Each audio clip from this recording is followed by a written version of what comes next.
thought it about time after, boy, it's been a year and a half at least since I made a video with my 2022 1000 single overhead cam. So this is the HD 10, I think, or something they call it, just the work motor. This is obviously the camouflage model. This is a Polaris, and I did make a video when I first had gotten it. This is an aftermarket, or it's not aftermarket. It's from Polaris. It didn't come on the machine. Goes right in. Really, really like this, but that does not come with this vehicle. You do have to buy the windshield, the roof, the doors, the back window. The bumper comes with it, and then this extra rack I added. So those things would be extra, and the wiper. So I wanted to go through, as you saw, it was 1,275 miles or something like that, how this machine has been. These are the original tires, and I guess we'll start with that. I would say these tires are excellent. These are Carlisle tires, so they're not some fancy Maxxis or whatever, higher end model. These are the original tires, never put anything else on it. I think these tires are great. They work extremely well in the snow, in the sand, in the rock, in the gravel. They haven't worn too bad in any condition. I think they still have, pretty adequate tire tread for a machine that gets used on trail, and also on, gravel roads. Gravel roads are really, really hard on tires. These are the original wheels. All in all, the machine has held up perfectly. I haven't had any trouble with the windows, the door latches, the doors, anything. The original winch works great. I have not ever gotten this thing stuck. I do really try hard not to do something like that. I've used the winch for dragging deer up a hill, for putting up tree stands, for moving logs. The winch has done many things, but it hasn't. I've learned my lesson on, abusing things. About 80% of the miles I figure on this machine are on trails. 19%, let's call it, are on gravel roads and like forest roads that you can ORV on.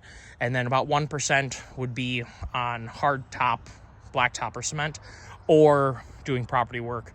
You don't put a lot of miles on doing that. I'm right at 100 hours, just a little bit over 100 hours. So that works out to be about 13-ish, just under 13 miles an hour of average speed, which I would call that fairly decent for a work machine. This machine has great brakes. The engine braking on it is absolutely perfect. I think that's one of the things I like the most about it, is because of the stand-up vertical, legs down ergonomics. To go to the brake every single time, you'd go around a corner, would probably be pretty fatiguing. Because most of the time you can just use the engine braking. I have very little brake wear. I can ride this thing hundreds of miles at a crack without any issue. The headlights are good. I did put aftermarket bulbs in them, so they're a little bit brighter. And I also put these rigid pods on, which I really, really like. This is the factory bumper. You can buy a plow for this that hooks right on with 2 points, uses the winch to go up and down. I don't need it. We haven't got enough snowfall to need it. I haven't bought it. And this thing goes through snow so well. And we drive all four-wheel drive vehicles, so it hasn't been a major concern. I highly, highly recommend the doors. This is a work machine first and a sport machine second. And these doors make it really a 3 3/4 season machine. I would say, August. August is hot. They do a really good job with keeping the heat under control on this machine. It really isn't too bad.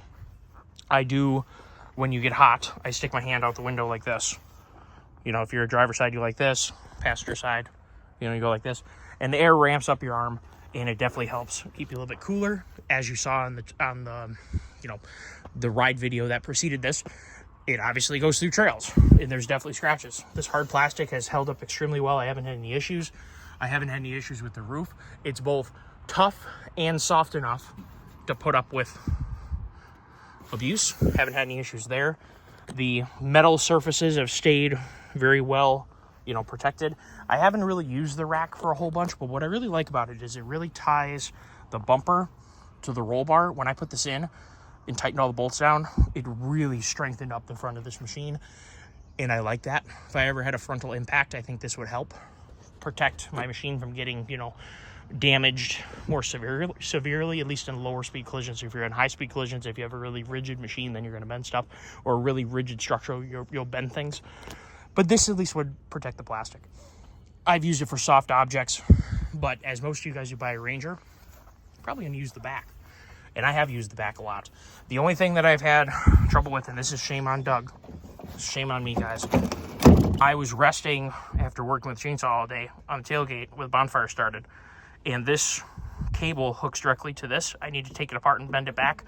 It bent from me sitting on it, and therefore it doesn't quite latch right. The other side is latched. Shame on me. I was really sad that I did that. The 2-inch hitch receiver is super duper handy. I use that, all the time. This is not the XP model, so it doesn't have the arched A-arms, and it sits a little bit lower. I haven't found that to be a terrible issue. I have heard the skid plate drag a little bit here and there. You could remedy that by putting bigger tires on. These are 26s. You could go with 27s or 28s, and I think you'd have probably, a good bit of room. Maybe you hit the preload a little bit on the front and a little bit on the back might help too, with also bottoming out, being I'm a bigger guy. I haven't done that. These tires have performed so well, I'd buy them again. Honestly, these are good, well-rounded tires. If you want to have one machine or one duty, you could get better mud tires, you could get better sand tires, you could get better street tires, you could get better, hard pack gravel tires. But these things do, or better snow tires, these things do very well in all conditions. They clean pretty well. I've never had a problem. I have gone through goopy mud. Never had an issue.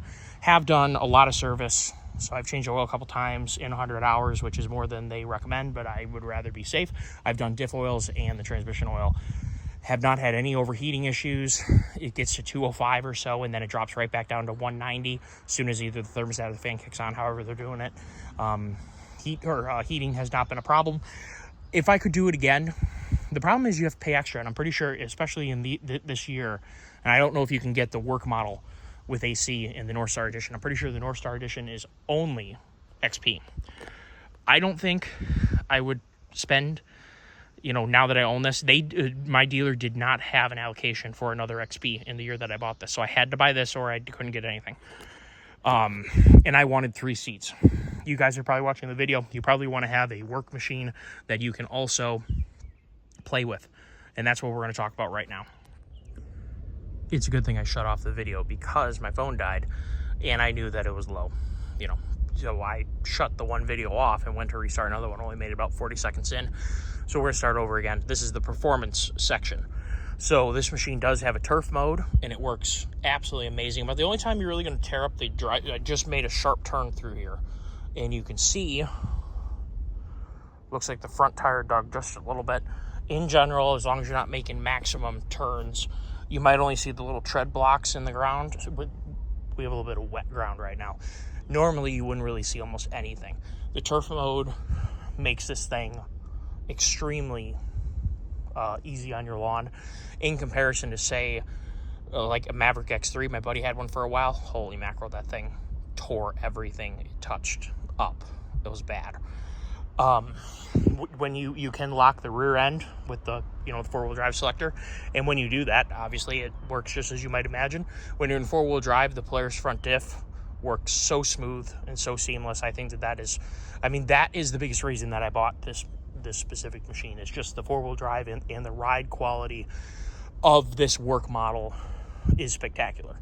Now, in terms of the handling, it has super duper neutral handling. It pivots right around the middle of the machine.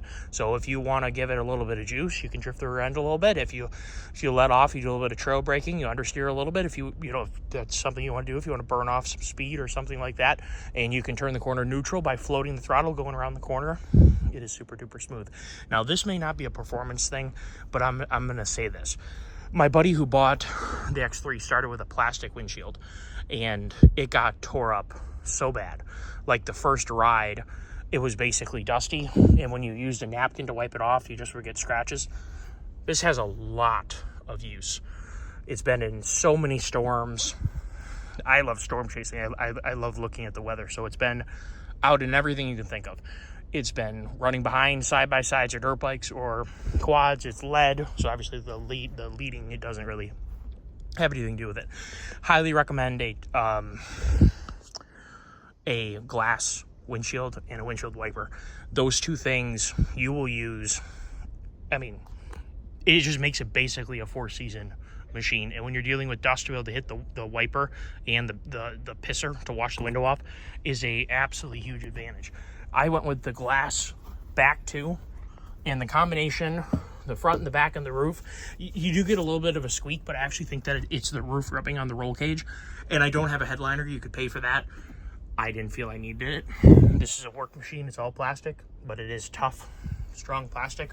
We've had 2 dogs, myself and my better half in here. Man, the bugs are terrible today. This thing has been a really nice thing to have. The only thing, you know, hindsight's 2020. I don't know if I could get a 4-seat without having this thing, because I use it so much for work on tight trails.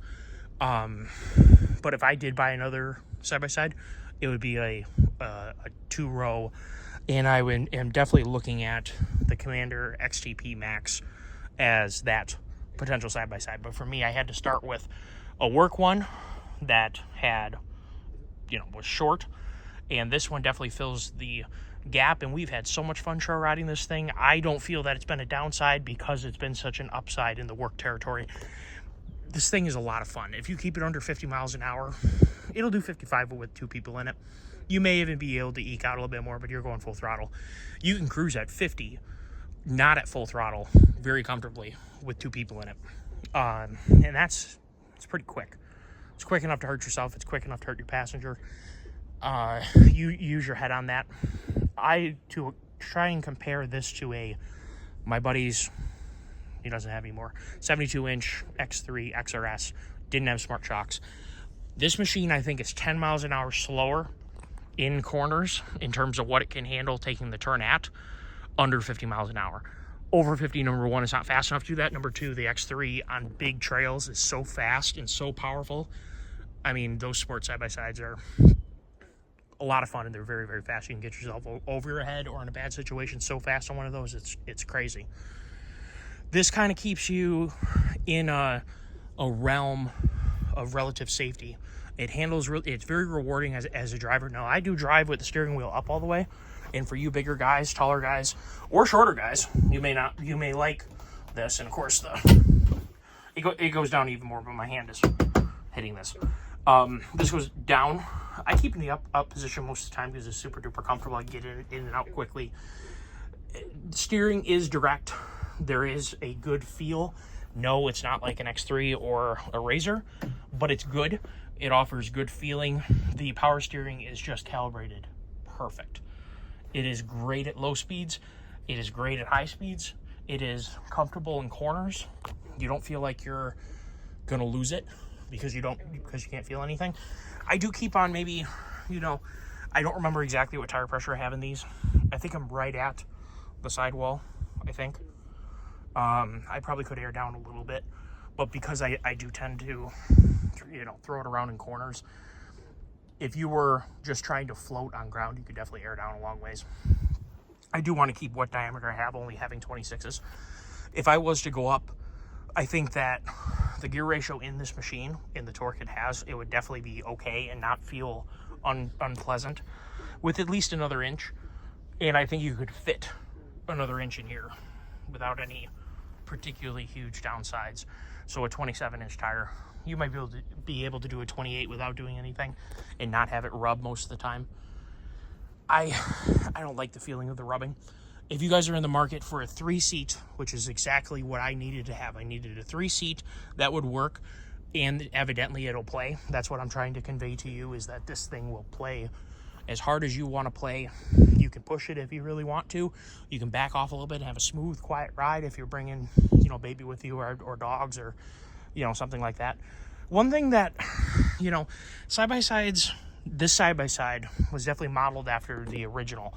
Kind of the idea, I think, probably came from the Cushman working machine things that, like, my town had, that, like, the DPW yard uses.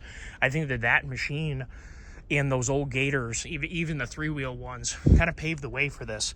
And that idea is still really here.